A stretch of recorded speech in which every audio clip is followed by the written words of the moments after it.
ಅನುದಿನ ಅನುಕ್ಷಣ ಮನೆಯಲ್ಲೂ ಕಲಿಯೋಣ ಕಲಿಕೆಯ ಹೊಸ ಹಾದಿಯಲಿ ಜೊತೆಗೂಡಿ ಹೆಜ್ಜೆಯ ಹಾಕೋಣ ಸಂತಸದಿ ಕಲಿಯೋಣ ನಮ್ಮ ಹೆಮ್ಮೆಯ ಈ ಕ್ಲಾಸಿನಲ್ಲಿ.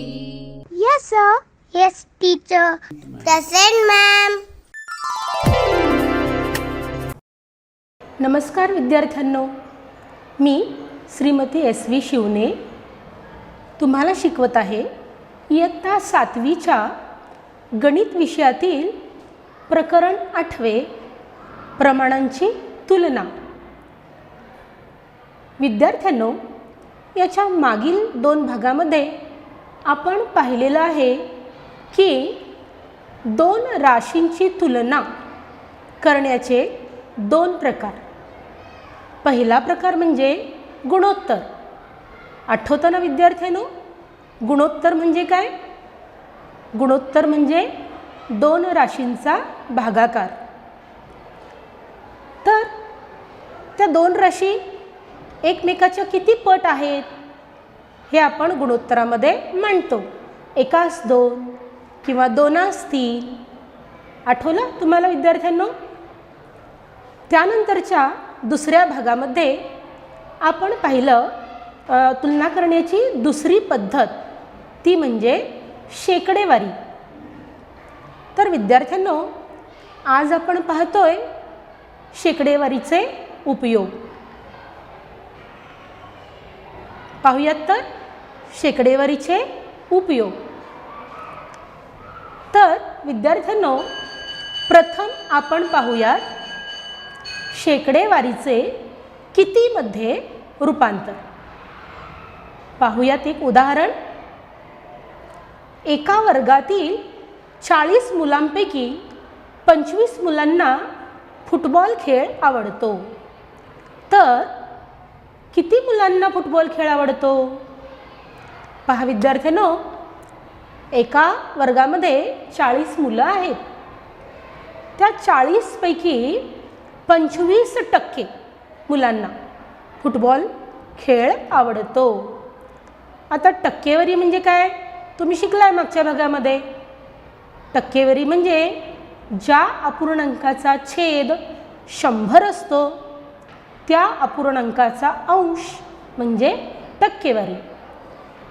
तर 25% म्हणजे 25/100 म्हणजेच 1/4. 1/4 विद्यार्थ्यांना फुटबॉल खेळ आवडतो. पाहूया त्याची उकल. पहा, येथे 40च्या 25% मुलांना फुटबॉल खेळणे आवडते. आता 40चे 25% बरोबर 40. आता तुम्हाला माहिती आहे चे म्हणजे विशेष गुणाकार. तर चे म्हणजे गुणाकार. 40 गुणिले 25/100. 25% म्हणजे 25/100. आता काय करणार विद्यार्थ्यांनो, विचार करा. उभा भागाकार करूयात. हो, 25च्या पटीमध्ये आहेत 100. 25 एके 25 आणि 25 चो 100. तर आपण काय करायचं आहे? बरोबर चिन्हाच्या खाली बरोबर चिन्ह, 40च्या खाली 40 आणि त्यानंतर 25 100चं सोपं रूप किंवा संक्षिप्त रूप. 25 एके 25 आणि 25 चो 100.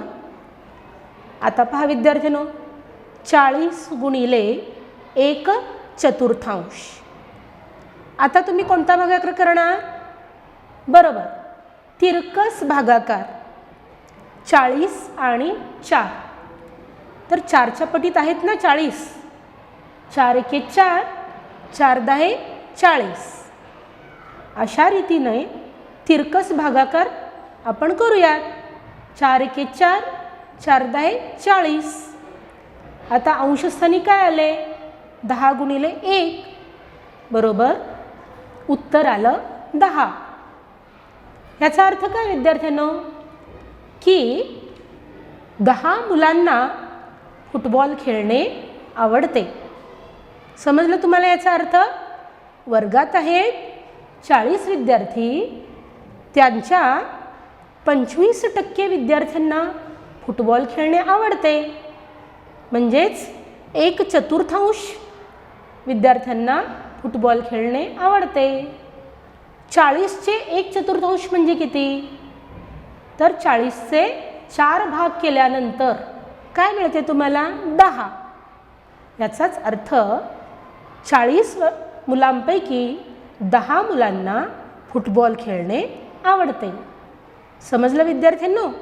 शेकडेवारीचे कितीमध्ये रूपांतर.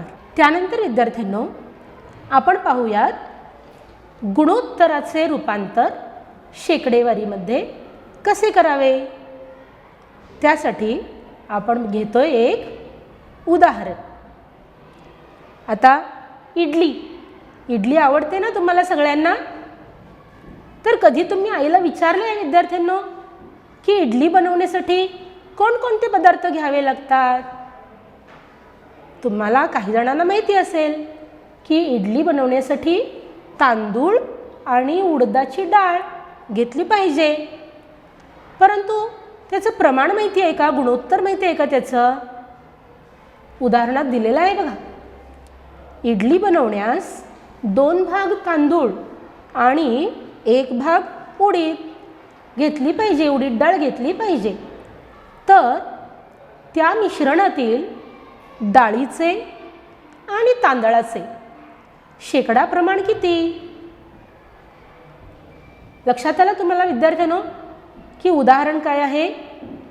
इडली बनवण्यासाठी आपण 2 वाट्या जर तांदूळ घेतले तर 1 वाटी उडदाची डाळ घेतली पाहिजे.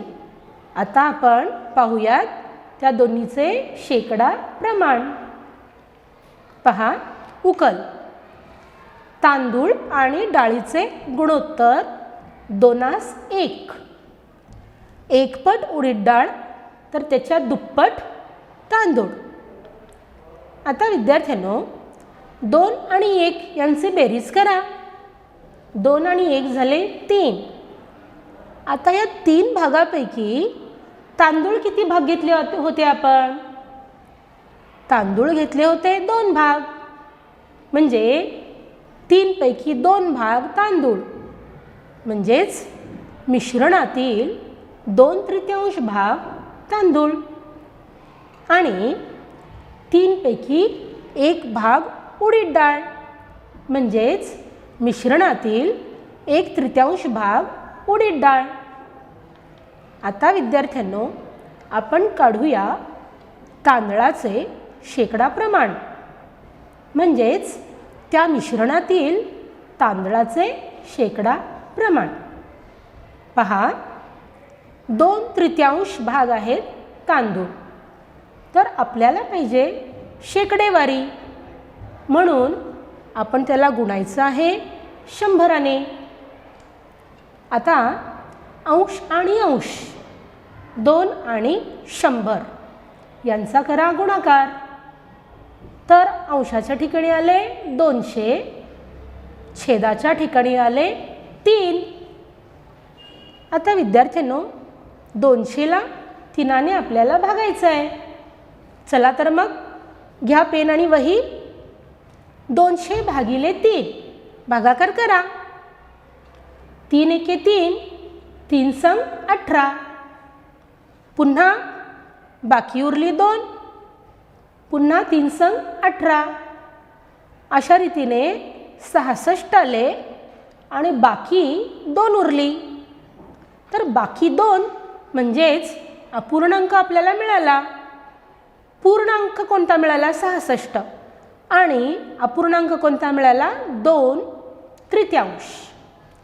अशा रीतीने 100 भाग मिश्रणातील 66.2/3 इतका भाग कशाचा असणार आहे? तर तांदळाचा. आता आपण पाहूयात डाळीचे शेकडा प्रमाण. डाळ किती भाग आहे विद्यार्थ्यांनो? 1/3. आपल्याला पाहिजे त्याची शेकडेवारी, म्हणून आपण त्याला गुणलं पाहिजे 100ने. 1/3 गुणिले 100. आता अंश अंश यांचा गुणाकार करा. 100 के 100 भागिले 3.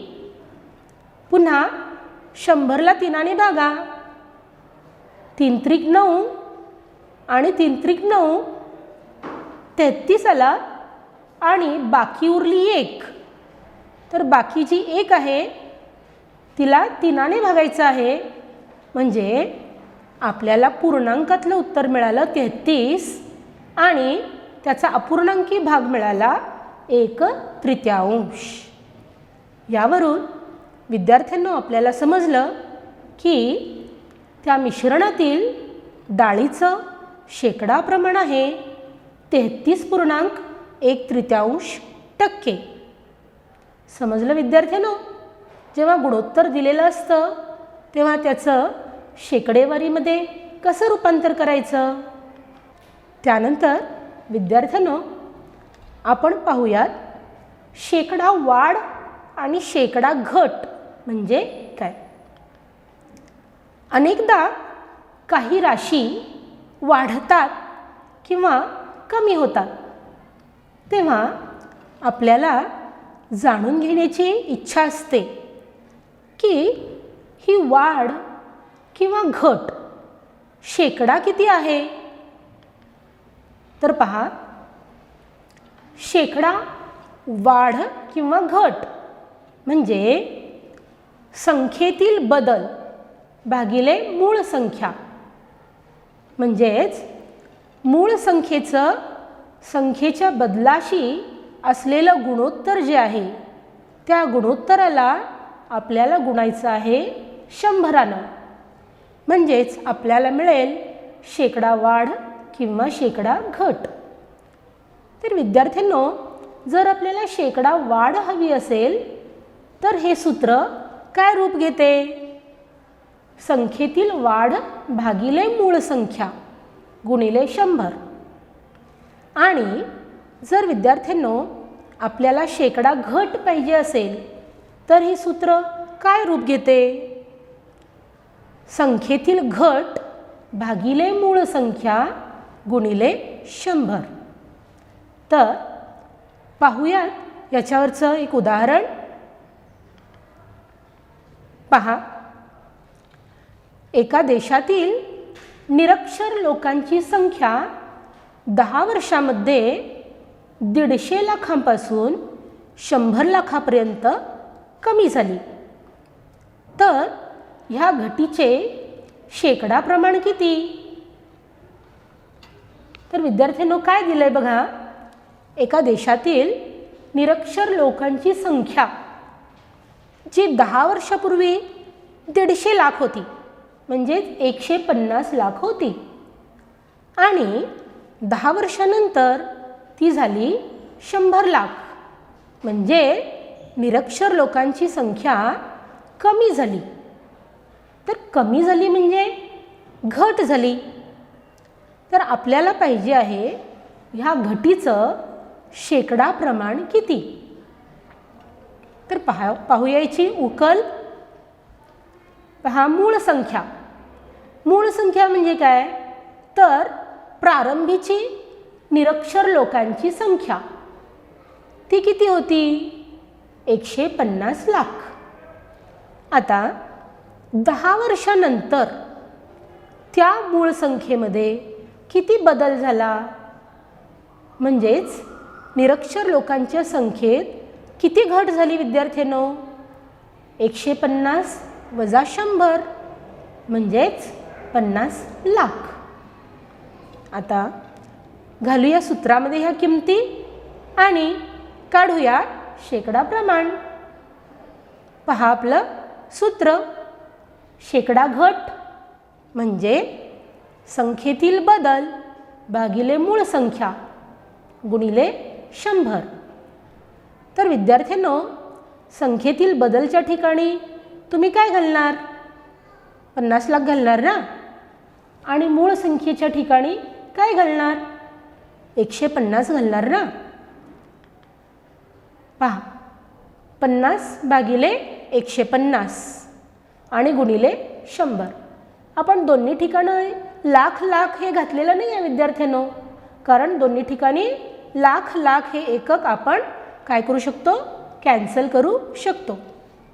50 भागिले 150 गुणिले 100. आता 50च्या पटीमध्ये आहेत ना 150. 50 एके 50, 50 त्रिक 150. तर ह्या गुणोत्तराचं संक्षिप्त रूप काय आलं? 1/3. आता 1/3ला आपल्याला गुणायचं आहे 100ने. तर गुणाकार करा आणि 100 भागिले 3 हे उत्तर काढा. ते काय येणार विद्यार्थ्यांनो? 33.1/3. समजला याचा अर्थ? की निरक्षर लोकांच्या संख्येमध्ये जी घट झाली त्या घटीचं शेकडा प्रमाण काय आहे? 33.1/3.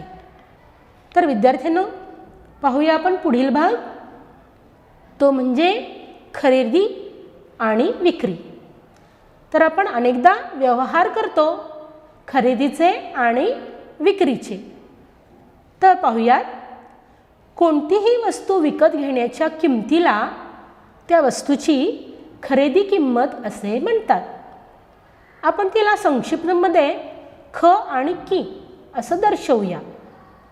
आणि ती वस्तू ज्या किमतीत विकली जाते त्या किमतीला विक्री किंमत असे म्हणतात. आपण तिला संक्षिप्तमध्ये वि की असं म्हणू. आता पहा, जर आपण वस्तू खरेदी केली, तिच्यापेक्षा जास्त किमतीनं ती विकली, तर आपल्याला फायदा होणार ना, असं म्हणायचं नफा. आणि जर एखादी वस्तू खरेदी केली आणि खरेदी किमतीपेक्षा कमी किमतीने विकली, तर आपल्याला काय होणार? नुकसान. तर पहा, जर खरेदी किंमत ही विक्री किमतीपेक्षा कमी असेल तर आपल्याला होतो नफा. तो नफा कसा काढाल? विक्री किमतीतून खरेदी किंमत वजा करा. म्हणजेच जी राशी मोठी आहे त्या मोठ्या राशीतून लहान राशी वजा करा. आणि खालची ओळ बघा विद्यार्थ्यांनो, जर खरेदी किंमत जास्त आणि विक्री किंमत कमी असेल तर आपल्याला होतो तोटा. तोटा म्हणजे नुकसान. तर नुकसान कोणत्या सूत्राने काढाल? खरेदी किमतीतून विक्री किंमत वजा करा. कारण मोठी संख्या आहे खरेदी किंमत, लहान संख्या आहे विक्री किंमत. आता ह्या नफ्याचं किंवा तोट्याचं शेकडा प्रमाण आपल्याला काढायचं आहे. तर पहा, शेकडा नफा बरोबर नफा आणि खरेदी किंमत यांचं जे गुणोत्तर आहे त्याला गुणायचं 100ने, म्हणजे आपल्याला मिळतो शेकडा नफा. आणि त्याच रीतीनं तोटा आणि खरेदी किंमत यांचं जे गुणोत्तर आहे त्याला जर तुम्ही 100ने गुणला तर आपल्याला मिळतो शेकडा तोटा. आहे ना सोपं? तर विद्यार्थ्यांनो, पाहूयात यावर आधारित एक उदाहरण. पहा, तर एका फुलदाणीची किंमत ₹72 होती आणि ती 80 रुपयाला विकली, तर दुकानदाराला झालेला शेकडा नफा किती? पाहूयात उदाहरण आणखीन एकदा. एक फुलदाणी विकत घेतली जिची खरेदी किंमत होती 72 रुपये आणि ती विकली 80 रुपयाला, तर नफा झाला की तोटा? बरोबर, झाला नफा, कारण विक्री किंमत मोठी आहे म्हणजे दुकानदाराला झाला नफा. तर ह्या नफ्याचं शेकडा प्रमाण किती आहे पाहूयात. पद्धत 1, जी म्हणजे सूत्र वापरून. आपण मगाशीच एक सूत्र पाहिलं ना, की शेकडा नफा बरोबर नफा भागिले खरेदी किंमत गुणिले 100. आता घाला त्यामध्ये किंमत. बघा, नफ्याच्या ठिकाणी आपण घालायचे 8, कारण 80मधून 72 वजा केले की आपल्याला मिळाले 8 रुपये फायदा झाला आहे दुकानदाराला. म्हणून 8 भागिले खरेदी किंमत 72, 8 भागिले 72 गुणिले 100. आता उभा भागाकार करूयात. 8 एके 8, 8 नवे 72, 1 9 गुणिले 100. तर भागाकार करा पाहूया. 9 एके 9 आणि 100ला भाग द्या. 9 एके 9, पुन्हा 9 एके 9, बाकी उरली 1. तर विद्यार्थ्यांनो, आपल्याला पूर्णांकातलं उत्तर मिळालेलं आहे 11 आणि अपूर्णांक आहे 1 9. याचाच अर्थ दुकानदाराला झालेला शेकडा नफा किती आहे? 11.19%. आता विद्यार्थ्यांनो, आपण पाहूयात हेच उदाहरण सोडवण्याची दुसरी पद्धत, ती म्हणजे त्रैराशिक वापरून. माहिती आहे ना तुम्हाला त्रैराशिक वापरण्याची पद्धत? जर तर पाहूयात. जर ₹72 वर ₹8 नफा झाला, तर 100 रुपयावर झालेला नफा. पद्धत काय बघा विद्यार्थ्यांनो, 100 घ्यायचे अंशस्थानी, 72 घ्यायचे छेदस्थानी आणि 8 घ्यायचे अंशस्थानी. आता पुन्हा हे सोडवायचं आहे किंवा याचं संक्षिप्त रूप द्यायचं आहे. 8 एके 8, 8 नवे 72 आणि ह्याचं संक्षिप्त रूप दिल्यानंतर आपल्याला मिळणार शेकडा नफा बरोबर 11.19%. म्हणजेच विद्यार्थ्यांनो, सूत्र वापरून किंवा त्रैराशिक वापरून कोणत्याही पद्धतीने जर तुम्ही हे उदाहरण सोडवलं तरी तुम्हाला उत्तर हे तेच मिळणार आहे. समजलं ना विद्यार्थ्यांनो? आता पाहूयात आपण जे शिकलो त्यावर आधारित गृहपाठ. तर विद्यार्थ्यांनो, पटापट घ्या पेन आणि पटापट घ्या वही आणि लिहून घ्या हा गृहपाठ. पहा. 1. खालील गुणोत्तरातील प्रत्येक भागाचे शेकडेवारीमध्ये रूपांतर करा. पहिलं बघा, 3/1. आठवतंय ना आपण पहिलं जे उदाहरण बघितलं होतं? 3 आणि 1 यांची बेरीज करा, ती आली 4. तर 3/4चं शेकडेवारीत रूपांतर करा, त्यानंतर 1/4चं शेकडेवारीत रूपांतर करा. त्यानंतर बी उदाहरण आहे 2, 3, 5. विद्यार्थ्यांनो, ह्या तिन्ही राशींची तुम्हाला बेरीज करायची आहे. 2 अधिक 3 5, त्यामध्ये आणि 5 मिळवा म्हणजे झाले 10. तर 2 दशांशची शेकडेवारी काढा, 3 दशांशची शेकडेवारी काढा आणि 5 दशांशची शेकडेवारी काढा. त्यानंतर विद्यार्थ्यांनो, पुढचं उदाहरण जे तुम्हाला गृहपाठमध्ये करायचं आहे, एका स्थानिक क्रिकेट संघाने एका मालिकेत 20 सामने खेळले. त्यापैकी 25% सामने जिंकले. तर त्यांनी किती सामने जिंकले? तर विद्यार्थ्यांनो, तुम्हाला आठवतंय का ते उदाहरण जे एका वर्गातील 40 मुलांपैकी 25 विद्यार्थ्यांना फुटबॉल खेळणे आवडते? हे जे उदाहरण आहे ते त्याच उदाहरणासारखे आहे. तेथे आपण काय केले होते? 40चे 25% म्हणजे 40 गुणिले 25 100 इथं काय करायचं आहे 20 सामन्याचे 25% म्हणजेच 20 गुणिले 25 100 ह्याची आपल्याला उकल काढायची आहे. त्यानंतर तिसरं उदाहरण, एका शहराची लोकसंख्या 25,000वरून 24,500 झाली, तर लोकसंख्या शेकडा किती कमी झाली? पहा विद्यार्थ्यांनो, सुरुवातीला म्हणजे 10 वर्षापूर्वी त्या शहराची लोकसंख्या होती 25,000 आणि त्यानंतर त्या शहराची लोकसंख्या झाली 24,500 म्हणजे किती कमी झाली? 500 बरोबर ना.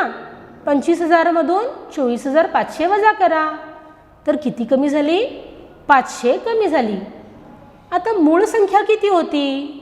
मूळ लोकसंख्या होती 25,000. तर विद्यार्थ्यांनो 500 आणि 25,000 यांचं तुम्ही पहिल्यांदा गुणोत्तर काढलं पाहिजे आणि त्यानंतर 100ने गुणलं पाहिजे. तर आपल्याला मिळेल त्या शहराची लोकसंख्या शेकडा किती कमी झाली. तर विद्यार्थ्यांनो, मला वाटतंय तुम्हाला हा भाग समजला असेल. तर तुम्ही हा दिलेला गृहपाठ अवश्य घरी सोडवा आणि आपल्या वर्गशिक्षकांकडून तो तपासून घ्या. धन्यवाद. ಅನುದಿನ ಅನುಕ್ಷಣ ಮನೆಯಲ್ಲೂ ಕಲಿಯೋಣ ಕಲಿಕೆಯ ಹೊಸ ಹಾದಿಯಲ್ಲಿ ಜೊತೆಗೂಡಿ ಹೆಜ್ಜೆಯ